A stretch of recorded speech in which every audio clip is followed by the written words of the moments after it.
সবসময় অন্যায়ের বিপক্ষে, সবসময় অপরাধের বিপক্ষে, জনতার পক্ষে কাজ করে আসছে, কাজ করে যাবে।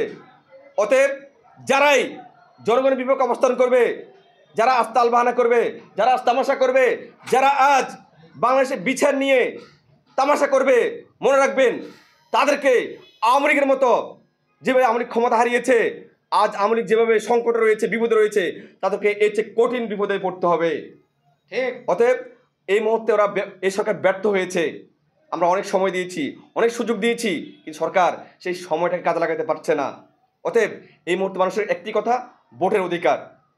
ভোটের অধিকার নিয়ে মানুষ এখন কথা বলতে চায় এবং তারা ভোট দিতে চায়।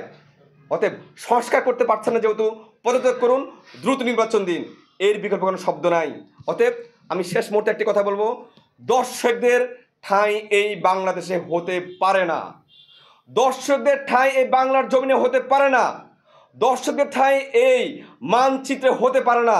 যারা দর্শকদের পক্ষে দাঁড়াবে, দর্শকদের পক্ষে কথা বলবে, তাদেরকে বাংলাদেশ থেকে বিতাড়িত করা হবে। পরিশেষে একটি কথা বলবো, যে আবার শেষ কথাটি, আগামী এক সপ্তাহের মধ্যে স্বরাষ্ট্র মন্ত্রণালয়, আইন মন্ত্রণালয়কে আসিয়া সহ যারাই দোষিত হয়েছে সকল দর্শকদের বিচার কার্যকর করতে হবে। আর নতুবা সারা বাংলাদেশের যেখানে আমরা সুযোগ পাবো, যেখানে আমরা দেখব আমার বোন দূষিত হয়েছে, সেখানে থানা, জেলা প্রশাসক এবং আইন মন্ত্রণালয়, স্বরাষ্ট্র মন্ত্রণালয় আমরা ঘেরাও কর্মসূচি দেব ইনশাআল্লাহ। সবাইকে ধন্যবাদ, সবাই ভালো থাকবেন। আমরা দেখেছি যে বিগত দিনে আওয়ামী লীগ সরকার যে কোনো জিনিস ধামাচাপা দেওয়ার চেষ্টা করত, জি, কিন্তু এই বর্তমান যে বিপ্লবী সরকার এই ধর্ষক বা বিভিন্ন যে অপকর্ম আছে এগুলো কেন এখনো পদক্ষেপ নিচ্ছে না? ধন্যবাদ, চমৎকার একটি প্রশ্ন করেছেন।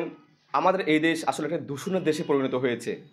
আমরা যখন দেখি একটা সরকার যায়, ওই ফেসিবাদ সরকারকে আমরা দমন করে নতুন এক সরকার আনি, সেই সরকার আবার নতুন করে ফেসিবাদ হয়ে ওঠে।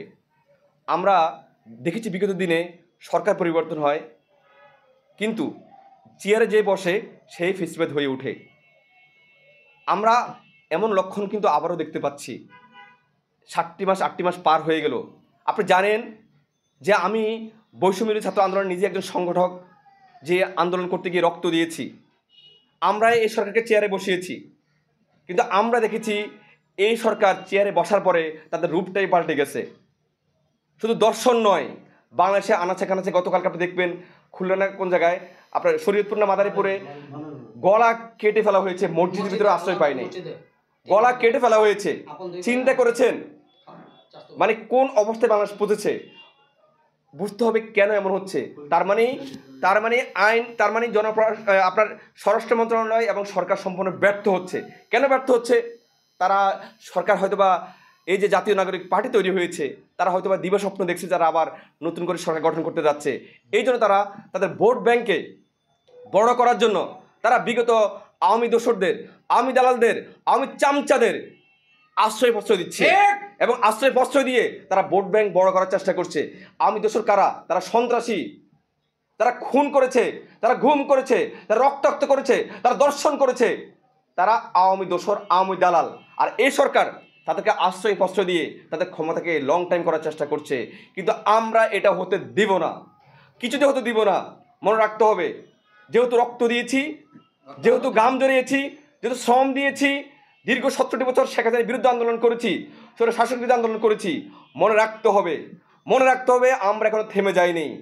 আপনারা দর্শকদেরকে আশ্রয় প্রশ্রয় দিয়ে আবারও দর্শন, খুন খারাপি চালাবেন, আবার স্বৈর শাসক হবেন, এই সুযোগ পাবেন না। বিপ্লব হয়েছে, বিপ্লব হবে। বিপ্লব 71 হয়েছে, বিপ্লব 90 হয়েছে, বিপ্লব 18 হয়েছে, বিপ্লব 2024 সালে হয়েছে, প্রয়োজন 2025 সালে আরেকটি বিপ্লব হবে। বিপ্লবের মধ্য দিয়ে আমাদের যে আকাঙ্ক্ষা ছিল, যে স্বপ্ন ছিল, একটি স্বাধীন দেশ, সুন্দর দেশ, নিরাপদ দেশ, প্রয়োজনে আমরা আরেকটি বিপ্লবের ডাক দিব। তবু আমরা ফেসিবাদ পুনরায় তৈরি হতে দিব না। ঠিক ঠিক।